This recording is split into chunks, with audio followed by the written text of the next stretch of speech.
Le sourire d'abord. John, hypothèse, tu veux prendre 10 kilos et être tout tracé. Tu commences à prospecter pour un coach fitness. Et là, il y a un gros qui arrive avec un corps de lâche. Ça respire pas la santé. Il te contacte et il te propose ses services. T'es intéressé ou pas? Moi, j'ai pris Brian, du coup. Donc, donc ouais, tu m'as dit j'ai une pure intro, mais je savais pas qu'elle allait lâcher ça. Je Bah, sais du qu'on est coup, en 2024 et on peut plus trop utiliser des mots comme corps de lâche, gros, moi, etc. Mais moi, pour ça, je suis resté calé dans les années 2000, tu vois, début 2000. moi, je suis pas trop à l'aise avec ça, mais bon, d'accord. Ouais, bah, ouais, franchement, enfin, je pense que c'est comme si tu me disais, je sais pas, que les gynécos devraient tous être des femmes, non? Donc, tu vois, je pense que tu peux ne pas avoir d'expérience toi-même avec le sujet dont tu traites et pouvoir être bon. Donc voilà. Hmm. Justement, tu anticipes un peu la question suivante. Donc là, le gros, le très gros, il te lâche pas. Mhm, Il te dit qu'il a la meilleure connaissance du milieu, que c'est le mhm, meilleur coach, et il te le prouve avec des avant-après, des témoignages de sportifs élites qui le disent. J'ai eu des dizaines de coachs, c'est avec lui que j'ai eu les meilleurs résultats et de loin. mhm. Automatiquement, maintenant, t'es intéressé. Mais je l'étais déjà avant, hein. Je disais, je vais pas Hmm. juger. C'est ça que je disais, c'est que je vais pas juger. Enfin là, j'ai pris Brian, donc c'est pas le bon exemple, mais bon, voilà, c'est pour une raison évidente. Mais c'est ce que j'allais dire, c'est que je vais pas. Bien sûr que ça vient toujours à ton esprit. Mais je vais toujours observer ce qu'il a eu comme résultat et ce qu'il a fait. Je vais pas dire ah oui, non, parce que t'es gros, je te prends pas. Enfin, tu vois. Mais qu'est-ce qu'on est en train de dire au final? Je sais pas, on est en train de te jurer, mais C'est la non, mais meilleure intro. C'est la meilleure intro qu'on ait jamais eue. donc voilà. Donc ouais, moi je comprends ton point, mais bah, c'est ce dont on va parler aujourd'hui.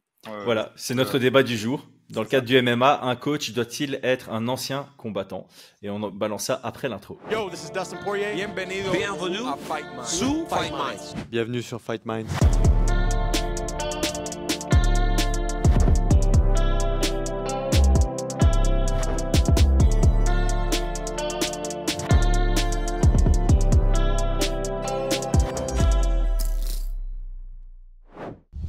Entraîne-toi avec le bon matériel. Depuis plus de 25 ans, Metalbox est LA référence française des sports de combat. Découvre la gamme pour coachs et combattants sur metal-box.com et profite de 25% de réduction cet été avec le code promo FightMinds. Bon, du coup, on a un peu. En fait, j'aurais dû rajouter de prime abord. Tu vois, de prime abord. Genre, si tu peux pas te renseigner sur le gars, que le gros il te contacte, il dit je veux être ton coach fitness.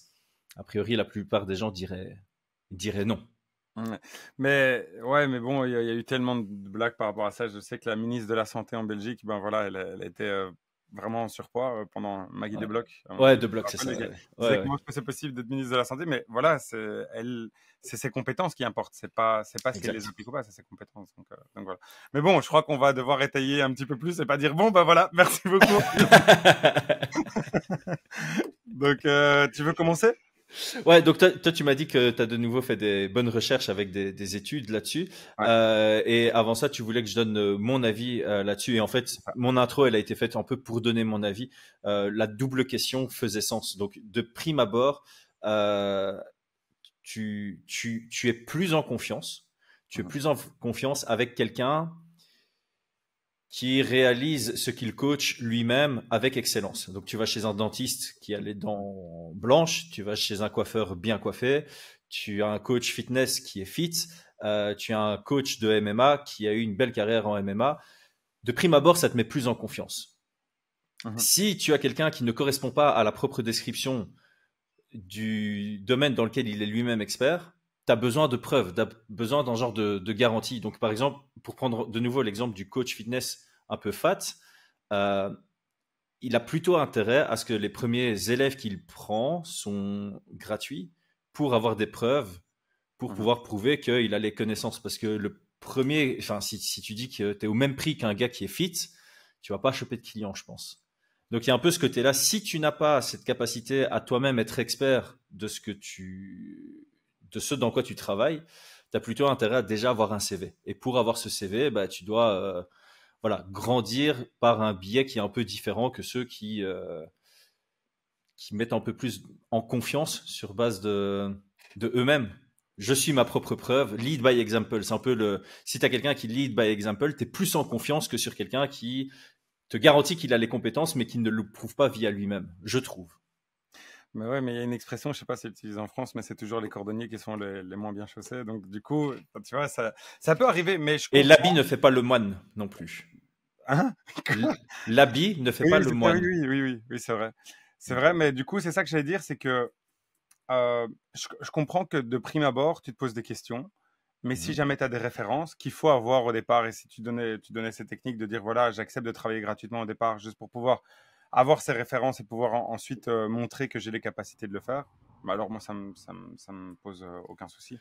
Je pense que c'est dans la photographie que tu as beaucoup ça. Quand tu commences en tant que photographe, tu contactes des modèles, etc., pour leur faire un photoshoot gratuit pour que toi, tu aies un portfolio pour après le présenter à d'autres personnes et pouvoir vendre ton service.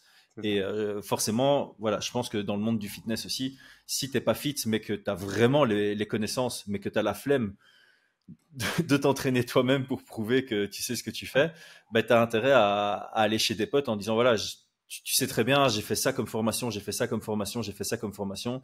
J'aimerais travailler avec toi pendant 2 mois. Est-ce que tu m'autorises? Je le fais gratuit en l'échange d'une photo avant, une photo après et d'un petit témoignage pour que je puisse prospecter par la suite.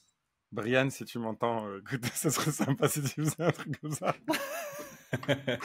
Attends, mets du contexte parce que ça fait 3 fois que tu dis que tu vas bosser avec Brian. Donc là, je vais donner le petit contexte parce que c'est vrai que j'explique. Il y en a certains qui le savent. J'ai eu un accident assez grave de moto il y a à peu près 2-3 mois.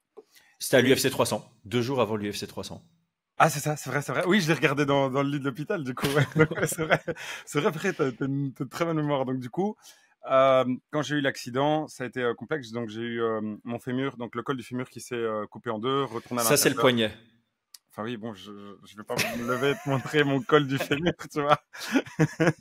Donc, qui s'est sectionné en deux et puis qui s'est retourné. Donc, ça a été un peu compliqué. Et la bonne nouvelle, c'est que j'ai pris ma convalescence très au sérieux.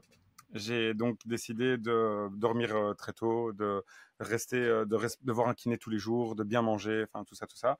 Et ça a porté ses fruits. Normalement, je devais être censé remarcher dans 2 semaines. Et là, ça fait à peu près 2-3 semaines que je danse même pas que je marche. Vraiment, ça se passe bien. Donc là maintenant, je dois faire un tournage et j'ai pris un peu de poids vu que j'étais tout le temps alité et sans faire de sport. Et donc, du coup, dans 2 mois, il faut que j'ai une transformation physique qui soit pas exceptionnelle, mais quand même importante. Donc, j'ai cherché, je t'ai envoyé un petit message et je t'ai dit, écoute, j'ai besoin de savoir qu'est-ce que je pourrais voir. Tu m'as recommandé quelqu'un que je connais, qui est Brian. Et donc, on a commencé cette semaine. En fait, pour la petite explication, il suit pas mal de personnes, donc c'est une blague quand je dis est-ce que tu pourrais le faire cette manière? Non, parce que s'il le fait gratuit, moi j'ai pas ma com derrière puisque je te l'ai recommandé, tu vois. À mon avis, il a monté sa marge parce qu'il doit me donner une com là-dessus, tu vois. Oui, voilà, c'est à peu près 1 000 € la semaine, donc on est dans le tarif habituel, tu vois. Non, je rigole pas. Juste, il y en a qui vont le prendre au premier degré, c'est pas du tout ça. Donc, du coup, on a fait un bilan général. Et il m'a expliqué ce qu'il fallait que je fasse d'un point de vue alimentaire. Et demain, je le vois pour la partie reprise du sport. Et ça me fait un peu peur d'ailleurs parce que je remarque que quand je monte des escaliers, je me fatigue, etc. Donc je vais vraiment voir un avant-après, à mon avis, qui est assez conséquent. On a pris une photo, la photo classique du avant, donc je suis un peu gêné. J'espère qu'il y aura un vrai après parce que sinon on la poste pas. Ah non, mais justement, tu sais quoi, ton élément de motivation, c'est mec, si tu suis pas mon programme, je poste juste ton avant. C'est bon, je pars au sport maintenant. Donc du coup, on a un tournage en septembre, mi-septembre. Donc là, on est mi-juillet. Donc j'ai 2 mois. J'aurais voulu en avoir 3, mais bon, voilà, on fera avec 2 mois.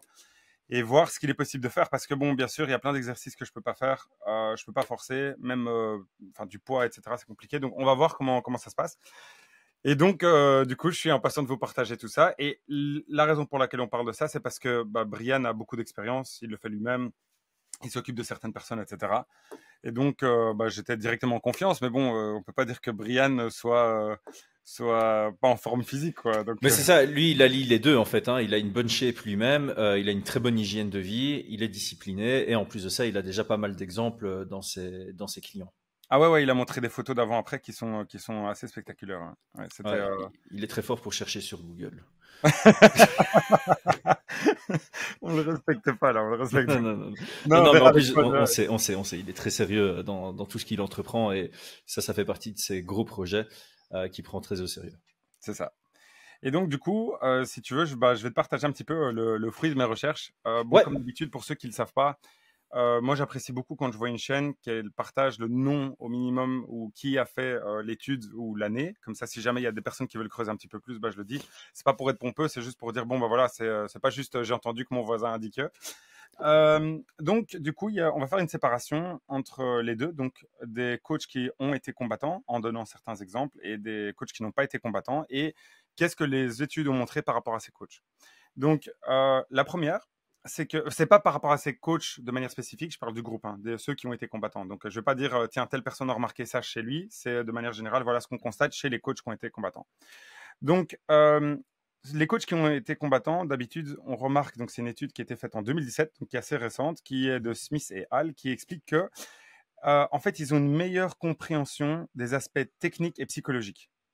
Donc, comme ils ont déjà vécu cette situation, en fait, c'est plus facile pour eux de se mettre à la place de quelqu'un d'autre, surtout d'un point de vue psychologique. Et bon, technique, on comprend pourquoi. Ensuite, 2 ans plus tard, il y a l'Université de Californie qui a sorti une étude qui va dans le même sens, mais qui rajoute 2 autres choses qui sont intéressantes, auxquelles je n'avais pas du tout pensé. Ils ont une meilleure anticipation des situations de stress. Donc, étant donné qu'ils ont déjà vécu certaines choses, ils peuvent anticiper l'état psychologique ou de stress dans lequel va se trouver leur combattant.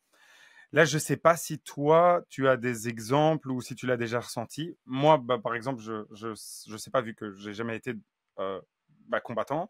Mais est-ce que toi, tu as, ou avec un coach qui a été combattant, donc du coup, est-ce que tu valides ça ou comment est-ce que tu le ressens? Moi, j'ai pas vraiment été combattant. Voilà, j'ai fait un combat et par rapport à la situation de stress, je l'ai pas ressenti du tout, probablement parce que j'étais bourré. Mais je raconterai l'histoire. Un combattu bourré. Mais l'anecdote est en Thaïlande où t'as un verre gratuit ou Non, l'anecdote est sur la chaîne, mais c'était avant que je rejoigne ma sueur, donc c'est il y a un certain temps, je pense. Mais oui, je raconterai l'anecdote de mon combat à un autre moment. Moi, donc, du coup, personnellement, je fais partie des coachs qui n'ont pas été combattants. Je peux pas me considérer comme un ancien combattant. Et c'est le premier point que j'avais noté, moi, justement, dans la différence entre un coach qui a été combattant et un coach qui n'a pas été combattant, c'est savoir ce que l'athlète traverse à chaque étape de la préparation sur l'aspect mental. Et alors là, ce qui va jouer, c'est la pratique versus l'expérience. Donc, un coach qui a été combattant, il a directement la pratique, donc il peut plus facilement savoir ce que l'athlète traverse. Mais là, je vais quand même rajouter une astérisque, c'est on n'est pas tous pareils. Tu vois, tu disais que pour certains, il y a une importance quand on fait un podcast comme celui-ci de préciser de quelle étude tu as tiré tes informations.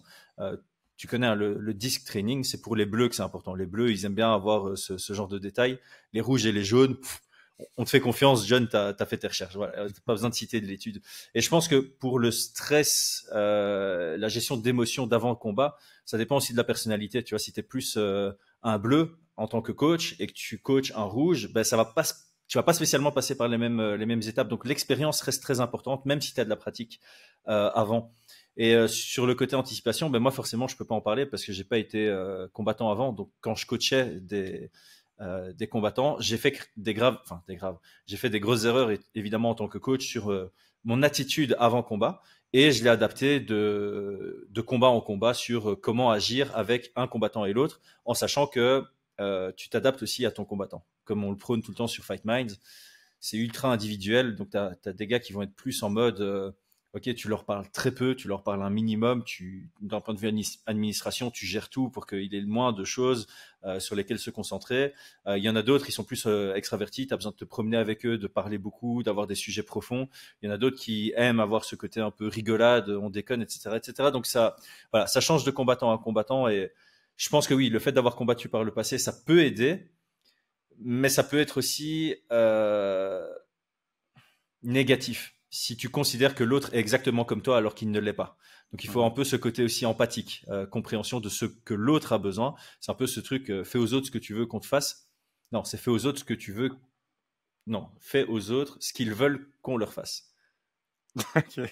Je me suis perdu, mais je me suis. Non, c'est vrai, c'est ça. Mais c'est juste en train d'imaginer. Je sais pas, ça c'est pas grave. Du coup, pour continuer là-dessus, en fait, il y a un élément qui était intéressant et que je comprends tout à fait. C'est que les combattants ressentent souvent, il y a plus de confiance et une meilleure communication. Pourquoi? Parce qu'ils sentent que leur entraîneur a plus de crédibilité. Tu es passé par ce par quoi je suis passé, tu peux me comprendre mieux que ça, donc du coup, je vais écouter encore plus ton conseil parce que tu as cette expérience. Donc, c'est un point positif pour les personnes qui ont déjà été enfin les coachs qui ont déjà été combattants. Maintenant, à l'inverse, parce qu'on va se dire bon bah là c'est normalement logique que c'est mieux s'il l'a déjà été, mais il y a d'autres études qui ont montré certaines choses qui sont assez intéressantes aussi. Donc c'est une autre étude de Johnson et Hall qui est en 2018, donc l'année après, je crois que c'est toujours la même personne qui l'a fait. Et Hall, ça veut dire et un groupe, non? Ah oui, en fait c'est on est d'accord. oui, c'est ça. Mais Johnson, en fait, c'est la même que ce que j'avais fait dans l'autre vidéo. C'est pour ça que je pense que c'est ça. Je pense que c'est la même personne. Donc, du coup, ils expliquent qu'en fait, certaines personnes qui n'ont pas été combattants ont un avantage. Parce que s'ils viennent d'un autre monde, je dis une bêtise, d'un autre sport, ou d'un monde où on a plus de structure pour l'analyse de combat, etc. Par exemple, le fameux film Softball, où en fait, il analyse beaucoup plus de manière empirique. Non, pas empirique, à l'inverse. Non, empirique. Non. non, c'est plus avec de la réflexion et en regardant toutes les analyses qu'ils ont. Ouais. Avec tous les chiffres, donc avec les statistiques, etc. En fait, plutôt que se baser sur un feeling, ils allaient prendre certains joueurs. La data, exactement. C'est clairement quelqu'un qui vient du monde de la data. Bon, pas de la data comme on la connaît maintenant, mais qui a fait ce changement vers le sport, qui a appliqué toutes ses connaissances et qui ont servi énormément en tant que coach. Ouais. Donc, par exemple, ici, il y a des points qui sont super importants et en fait, on le remarque d'ailleurs, je pense, avec toi, c'est que ils sont très bons d'un point de vue pédagogique. Donc, l'explication à une autre personne a une valeur extrêmement importante. Et donc, du coup, le fait que quand tu prends le temps pour pouvoir parler du MMA de toutes les manières que tu es en train de le faire, on voit cette pédagogie qui est innée. C'est souvent un trait qu'ont ces personnes qui sont des coachs, qui sont des non-combattants. Il y a la planification stratégique et surtout de l'analyse de combat. L'analyse de combat, comme ce que j'expliquais, donc comme dans Softball, c'est-à-dire essayer de prendre beaucoup plus une analyse froide et avec plus de recul. C'est un trait de caractère qui se retrouve plus souvent. Ça ne veut pas dire que les autres ne l'ont pas, c'est juste de manière plus répétitive chez ces gens-là. Et la dernière que je voulais mentionner, donc c'est Loughborough, c'est en 2020. Ils font preuve, ça je ne sais pas trop pourquoi, ils font preuve d'une meilleure communication. Ça, on en a parlé, à mon avis, ça doit être la partie pédagogique, mais de leadership aussi. Donc, d'habitude, ce qu'on pense qui se passe, c'est qu'il y a une sorte d'écrémage qui se passe à la base. C'est-à-dire, si tu n'arrives pas à monter et devenir un bon entraîneur, tu n'arrives pas à avoir des bons résultats, donc il y a un écrémage. Mais ceux qui restent font souvent preuve de ces éléments-là, qui a vraiment joué un rôle par rapport aux autres qui étaient des combattants. Donc, ils apportent des nouvelles perspectives et parfois des nouvelles manières de s'entraîner qui sont plus innovantes parce que lorsqu'un entraîneur se fixe, qui a été combattant se fixe sur une manière d'entraîner, souvent, il se réfère à l'expérience qu'il a déjà eue et reste dans son carcan. Et donc, c'est plus difficile pour pouvoir sortir de ce qu'il a déjà appris. Pardon. Et Brian en avait parlé, je pense, quand on faisait toutes les séries de vidéos sur Baki contre Doumbé, c'est qu'il y a une difficulté pour les coachs qui ont été très très bons combattants, c'est qu'ils ont automatisé pas mal d'éléments. Et par conséquent, quand tu montres une technique, de temps en temps, le combattant expérimenté devenu coach ne se rend pas compte de certains détails qui sont automatiques chez lui. Et donc, quand il montre la technique, pour lui, tout lui semble naturel. Et puis, quand il voit ses élèves la foirer, il n'arrive pas à mettre le doigt sur « Ok, le détail qui manque, c'est ça », parce que lui, il le fait de manière sans réfléchir. Alors que quelqu'un qui n'a pas combattu par le passé, pour comprendre comment une technique fonctionne, il doit absolument la décortiquer, regarder chaque détail. Et ça lui permet d'avoir, comme tu dis, une communication, une pédagogie peut-être un tout petit peu plus développée. Mais encore une fois, je pense pas que ce soit une règle, genre tous les anciens combattants, ils n'ont pas cet aspect détail technique et tous les coachs qui n'ont pas un background l'ont par défaut. Comme tu dis, les coachs qui n'ont pas été combattants par le passé, il y en a plein. les seuls qui percent sont ceux qui ont certains éléments en plus que les autres, notamment le leadership. Et un truc que je voulais dire en post-intro, je vais dire, c'est que un athlète de très haut niveau n'est pas automatiquement un bon coach parce qu'il n'a pas automatiquement une bonne pédagogie, il n'est pas automatiquement quelqu'un de bienveillant. Et ça fait partie des nombreuses qualités d'un coach. On avait fait un épisode avec Aldric là-dessus sur ce qui définit un bon coach. Et à l'inverse, c'est bon, ça fonctionne aussi. Quelqu'un qui se veut coach, pour qu'il soit bon, il faut qu'il ait tous ces éléments-là et plus. Il faut vraiment qu'il apprenne la technique. Et moi, je pense que ça, c'est la grosse différence peut-être en MMA par rapport à d'autres sports, c'est que j'ai du mal à imaginer un bon coach de MMA qui ne pratique pas lui-même, surtout la partie lutte et grappling. Parce que tu dois être capable de montrer la technique. Il y a une question de sensation, tu vois. Autant sur le pied-point, c'est beaucoup les yeux qui travaillent, donc tu peux facilement montrer les exercices et ça fonctionne un peu mieux, un peu comme d'autres sports, les sports de ballon, etc. C'est beaucoup avec les yeux que tu fonctionnes, mais le jiu-jitsu, la lutte, c'est plus tu sens ce qui se passe, et donc il y a une question de balance, il y a une question de son poids et là, c'est à ce moment-là que je fais la transition.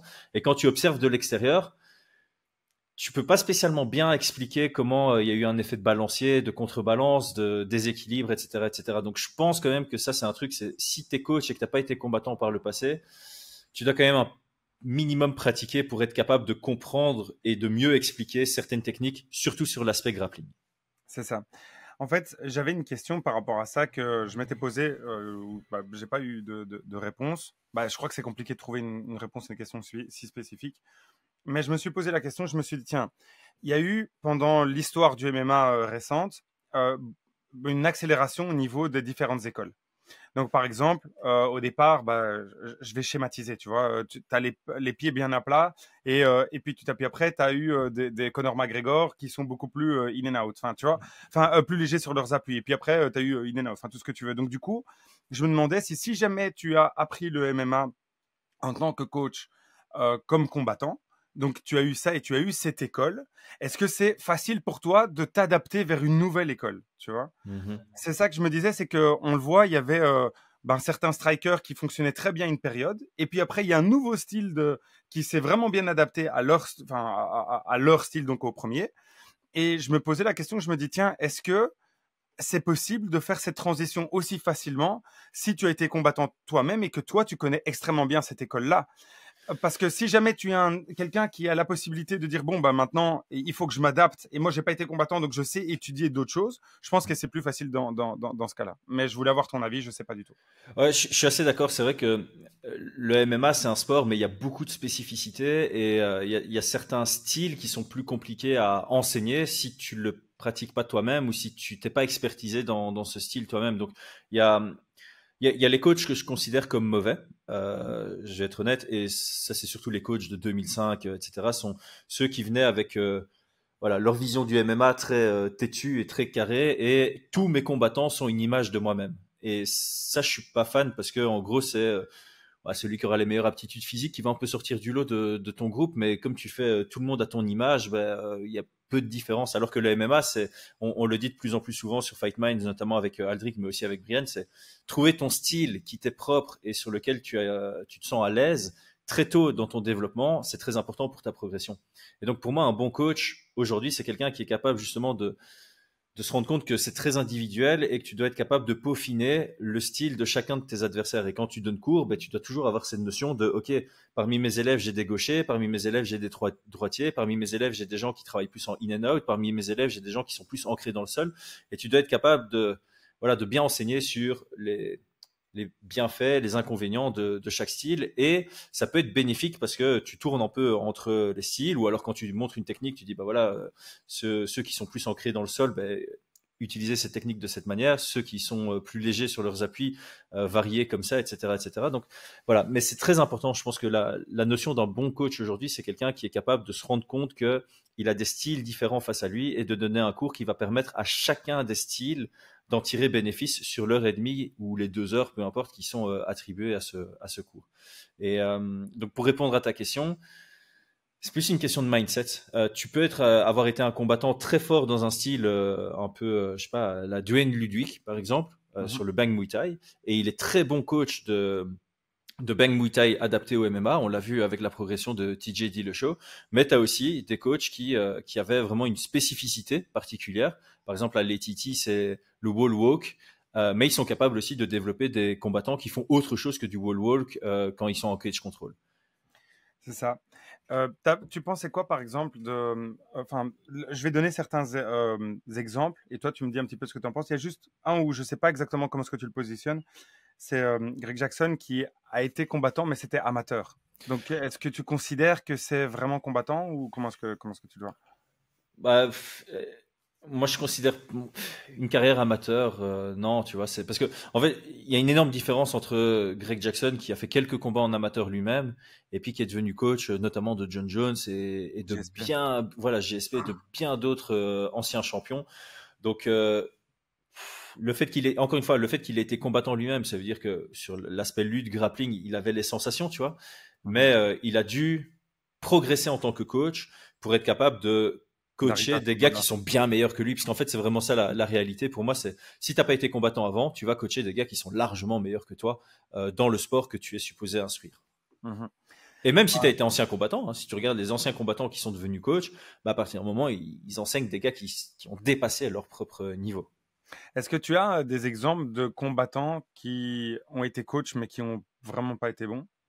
En tant que coach? En tant que coach, oui. En fait, il n'y a pas beaucoup d'exemples puisque ceux qui font une transition de combattant vers coach et qui foirent en tant que coach, on les entend pas. Non, mais c'est une star qui, par exemple, ouvre un gym et au final, le gym n'a pas vraiment eu de résultat ou quelque chose comme ça dit rien?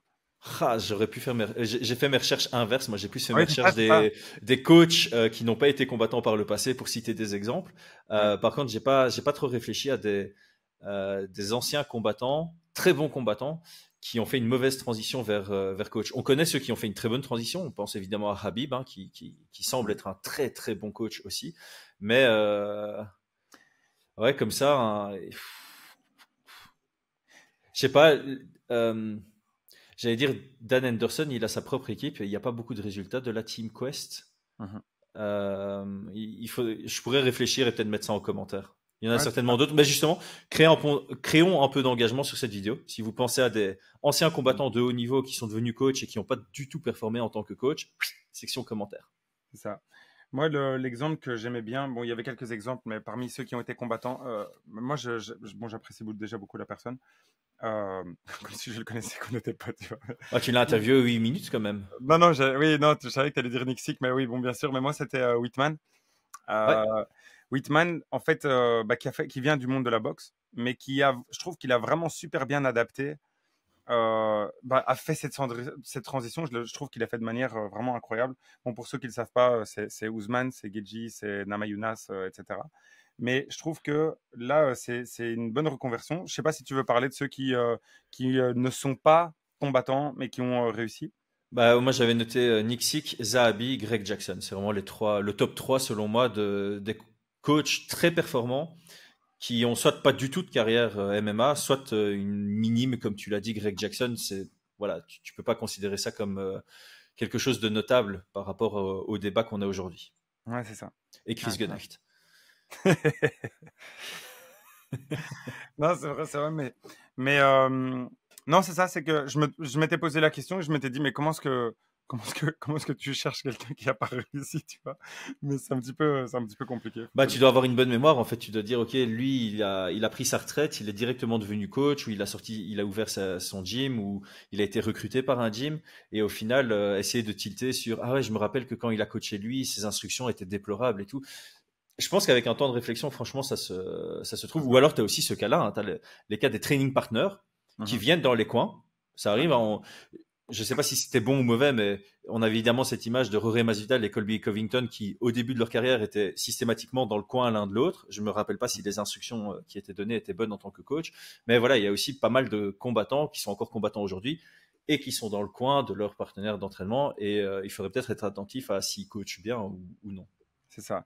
Puis il y a des combattants aussi qui n'étaient pas. Ça aussi, il y a des combattants qui n'étaient pas exceptionnels, mais qui ont eu vraiment des très bons résultats. Ludwig, hein, on en a déjà parlé. Franchement, Lopez.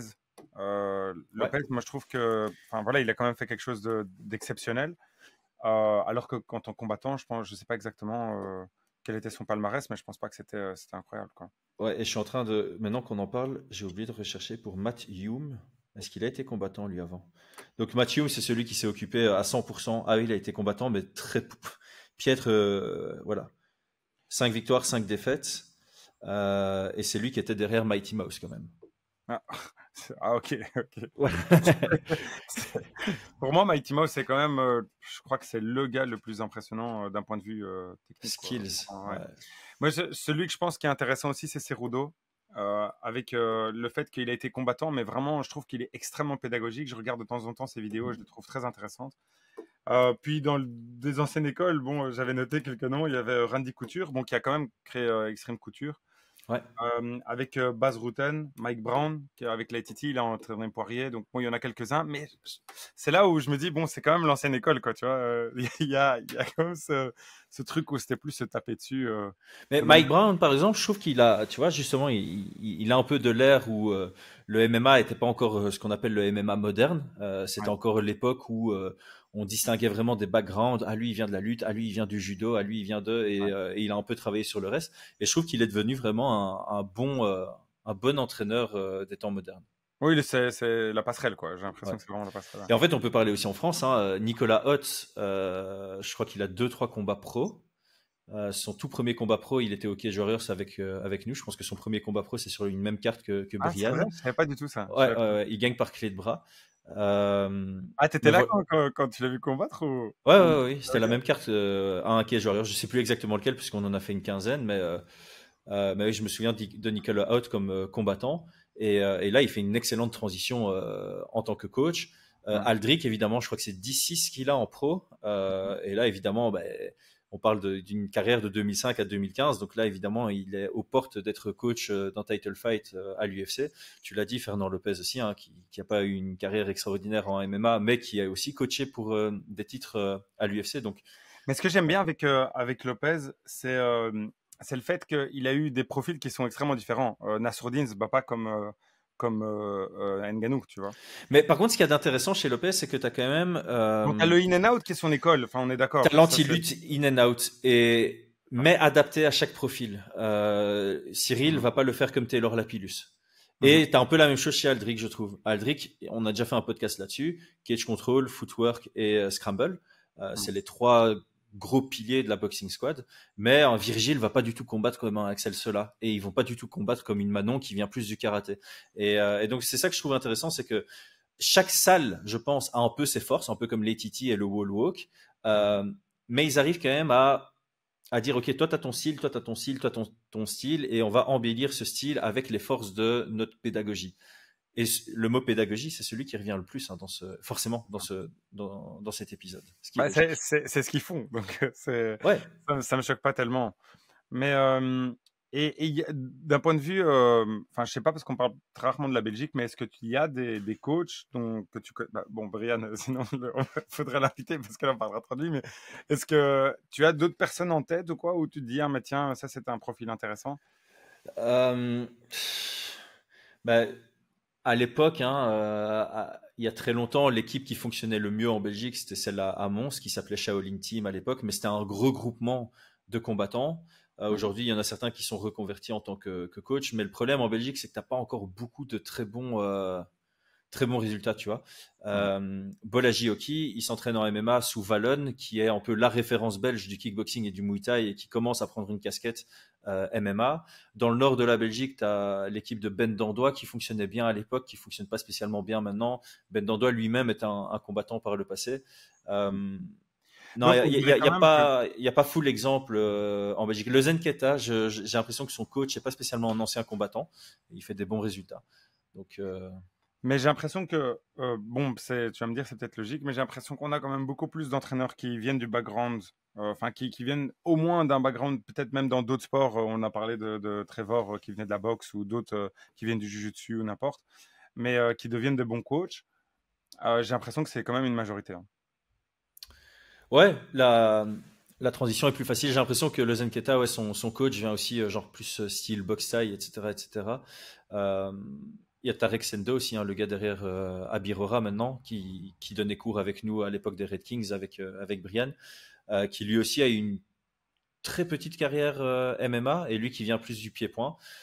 Ouais, en effet, pour l'instant en Belgique, il y a, je pense pas, j'arrive pas à penser à un profil comme le mien, tu vois, un gars qui a vraiment pas combattu par le passé et qui a pris la casquette de coach du jour au lendemain et qui a amené des gars à des niveaux plus que corrects, quoi. Ouais. Mais du coup, ça me Sans me fait... jeter, ces gens, sans me jeter de fleurs, c'est juste Ah que non, les bah noms non. auxquels je pense qui performent en MMA aujourd'hui et qui viennent de Belgique, tu regardes leur coach, voilà, ils ont eu une petite carrière MMA quand même derrière, quoi. Non, non, je sais, mais en soi, c'est une transition logique. Dès que tu as fini ta carrière vers les 30, 35 ans, on va dire, bah, tu as envie de pouvoir partager ton savoir et ton expertise. Donc, c'est normal que tu dises, bon, bah, je vais me rediriger vers ça. Mais, et en France, attends, parce qu'on a parlé de Lopez, Hotz, Aldric, allez, Warin, Warin, c'est ça, Warin. je Warin, tu crois sais pas son background? Je sais pas du tout ce que c'est son background. Muay Thai, et je pense il a des combats en Muay Thai. Ouais, MMA pas, il me semble. ok. Bah voilà, je sais pas si... Ouais, après, pour conclure, hein, je trouve ça effectivement logique parce que tu as beaucoup plus de combattants qui, en fin de carrière, se disent bah, qu'est-ce que je fais maintenant? J'ai un certain amour pour la pédagogie, j'ai un amour pour le sport, je vais donner mon savoir à des élèves. Et c'est aussi logique qu'on on en a beaucoup plus en tête parce qu'encore une fois, tu as un ancien combattant qui ouvre sa salle, le marketing se fait un peu tout seul. T'as un gars comme moi qui vient de nulle part et qui ouvre sa salle, il a besoin de beaucoup de marketing ou des résultats pour que ça fonctionne. Et d'ailleurs, moi, j'ai commencé vraiment sans aucune prétention. Je faisais que des cours d'initiation. Et c'est via mon blog que Brian m'a contacté et qu'on a commencé à travailler ensemble. Et du jour au lendemain, je suis passé je donne cours d'initiation à des gars qui ont aucune prétention de compétition ou compétition de novice à tout casser, à des gens qui avaient des vrais objectifs de carrière professionnelle du jour au lendemain. Donc c'est Et un cas un peu à part. tu te retrouves contre Ilia Topuria au Cage Warriors. Après 2 ans, ouais, c'est ça. Je pense qu'on travaillait ensemble depuis 2 ans Ça, c'est fou. et on s'est retrouvés en main event contre Ilia Topuria. Et c'est marrant parce que là, ce week-end, il y a Pimblet et Jay Herbert qui combattent sur l'UFC 304. Ouais. Donovan devait combattre contre les deux. Il devait combattre contre Herbert. Herbert s'est blessé. Il devait combattre contre Paddy Pimblet au Cage Warriors sans. Paddy Pimblet s'est blessé. Et puis le combat a été reprévu 2 autres fois. Et je pense que Donovan c'est une fois blessé et Pimblet c'est une nouvelle fois blessé. Donc c'était un peu le Nurmagomedov Ferguson du Cage Warriors. Ça c'est le combat que tout le monde voulait voir à l'époque et qu'on a malheureusement pas su avoir malgré 3 planifications, quoi. Ouais. Bah écoute, je crois que c'est une bonne manière de clôturer tout ça. Qu'est-ce que t'en penses? Ouais, moi j'avais juste quelques autres noms dans d'autres sports parce que j'aime bien aller. T'as pas besoin de prouver que d'anciens combattants ou d'anciens footballeurs vont faire des bons coachs, mais par contre, tu as un peu plus besoin de prouver que des gars qui ont jamais performé à haut niveau dans un sport sont capables d'être des bons coachs. On a évidemment Cus D'Amato en boxe, hein, l'homme derrière Mike Tyson. On a Dundee derrière Mohamed Ali, Mourinho au foot et Belichick au foot US. Belichick, pardon, Belichick. Voilà, ce sont des très très bons exemples. Donc voilà, pour tous ceux qui regardent le podcast, qui ont une passion pour la pédagogie, qui aimeraient devenir coach, sachez que c'est possible. C'est juste qu'au début, c'est un peu plus, le process est plus compliqué parce qu'il faut d'abord prendre son expérience et prouver des résultats en commençant vraiment par le bas, quoi. Tu te fais pas recruter à être l'assistant de Trevor Whitman si t'as rien prouvé par le passé, quoi. C'est ça. Bah voilà. Nickel, très hâte d'avoir John Cuban en coach de combattant UFC d'ici 10 ans. Ouais, bon là, il manque. Voyons voir déjà comment je suis dans 2 mois et puis on en parle. Step by step. Les amis, merci beaucoup. John, merci pour ta préparation comme d'habitude. Et à très vite. Road to 50K, abonnez-vous. À bientôt.